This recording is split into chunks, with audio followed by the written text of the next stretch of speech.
In India, as girls grow up into women, their plight does not improve.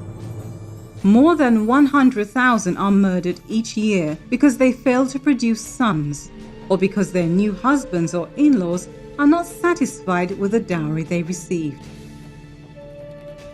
In 1961, the Indian government outlawed dowry to prevent such crimes, yet the practice still remains common today.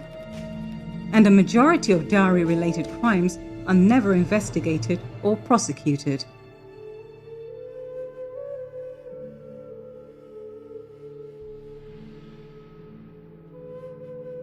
Maya and Raju had 4 children, all of them daughters. मेरे को तो उसके बाद तो फिर बेटे का तो मेरे को अपनी बेटी हो गई। मैं कहती थी भगवान इन्हें कुछ ना हो,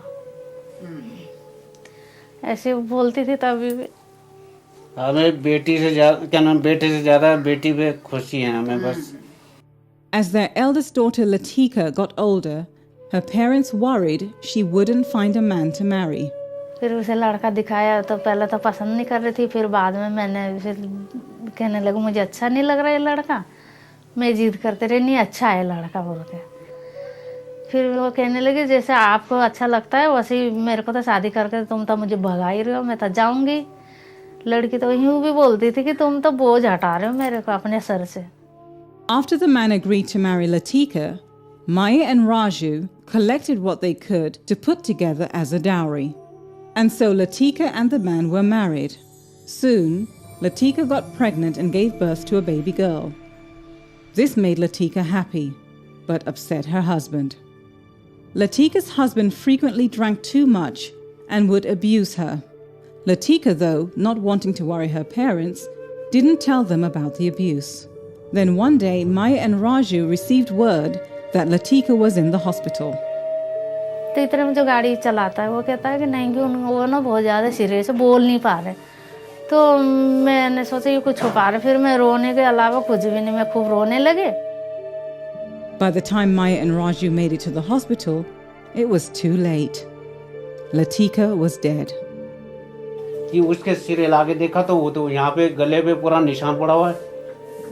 निशान पड़ने के बाद तब हमें फिर रोना पीटना, हमारे तो होश ही उड़ गए थे लड़की को देख के कि इसने मार कैसे दी, झूठ कैसे बोला इन्होंने, ऐसे ऐसे दगेबाजी करी है हमारे साथ। ये जमीन बेच के हमने अपना पूरा आधा हिस्सा जमीन का हिस्सा पूरा बेच के सब कुछ दिया।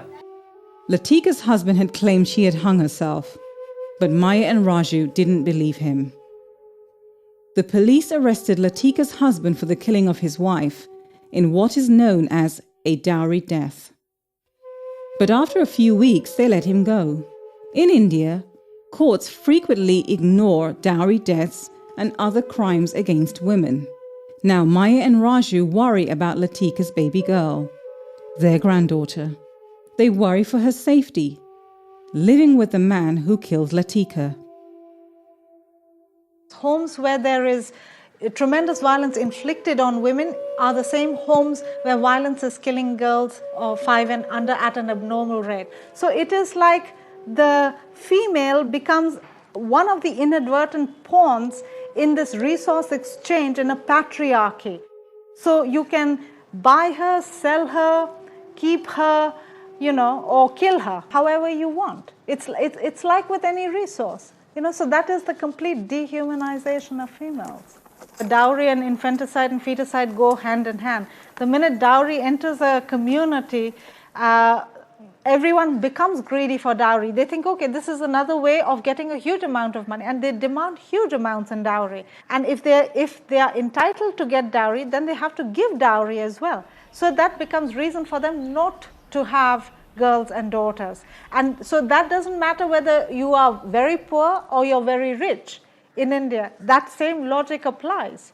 If you're very rich, you're getting foreign BMWs and Mercedes in dowry, but you'll have to give that also in dowry. So the logic for why feticide and infanticide are occurring today are actually more. It is really greed based. It is not based on economic necessity. It is greed based.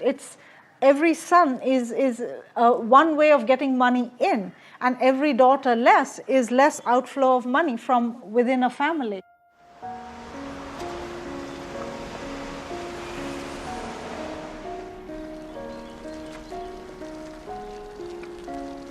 Poor families who want to avoid paying expensive dowries frequently kill or abandon their newborn daughters. Wealthier families use ultrasound machines to learn the gender of the child. Then, if the child is a girl, commit female feticide, aborting their baby because of her gender. Infanticide was very horrible, very terrible thing to live with for the rest of their life. So medical profession provided an easy, kinder way of killing. As if killing before birth somehow made it kinder. Killing behind an operation theatre table makes it less gory, less bloody. Now, infanticide to a smaller level has occurred throughout history in India, China, and rest of Southeast Asia. But when female feticide came, it was so easily socially acceptable. In the worst of times in history, in medieval times, not more than 1, 2, 3, 4% girl children were killed at birth as infanticide. But now in modern societies like India and China, 20, 25, 30% girls are being killed before birth.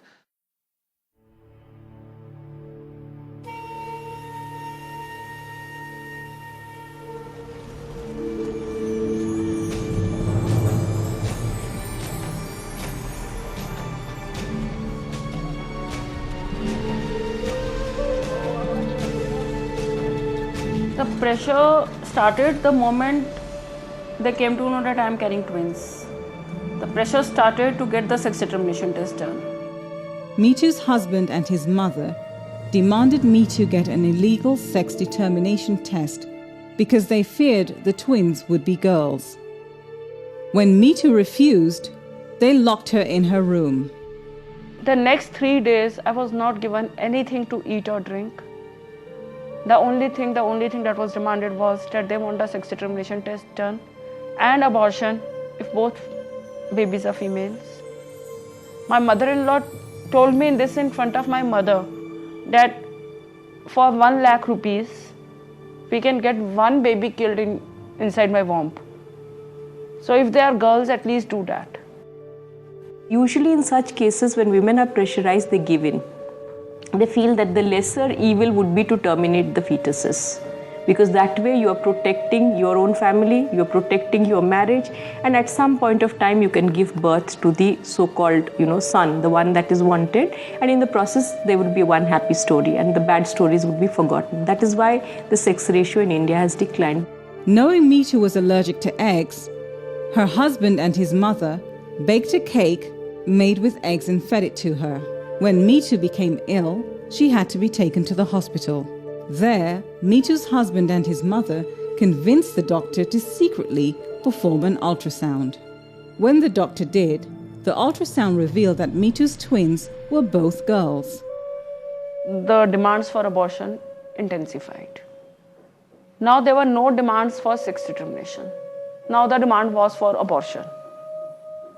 In a fit of rage, Meetu's husband pushed her down the stairs.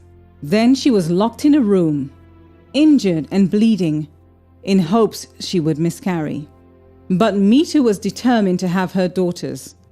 She escaped to her parents' house. Eventually, she gave birth to her twin daughters, though 2 months premature.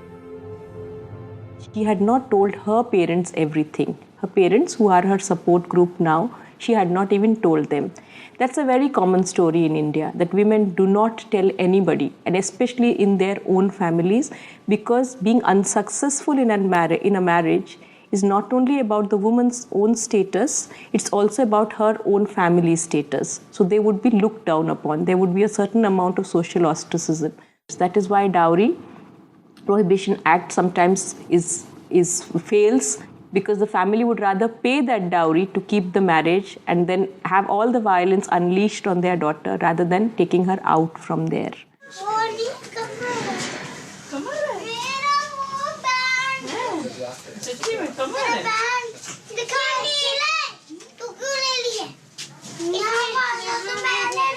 My husband told me that he wants a mutual divorce. He hates me and he doesn't want to live with me. He wants to remarry because he wants to have sons, which I have not given him. He has not got anything by marrying me. He has not got dowry.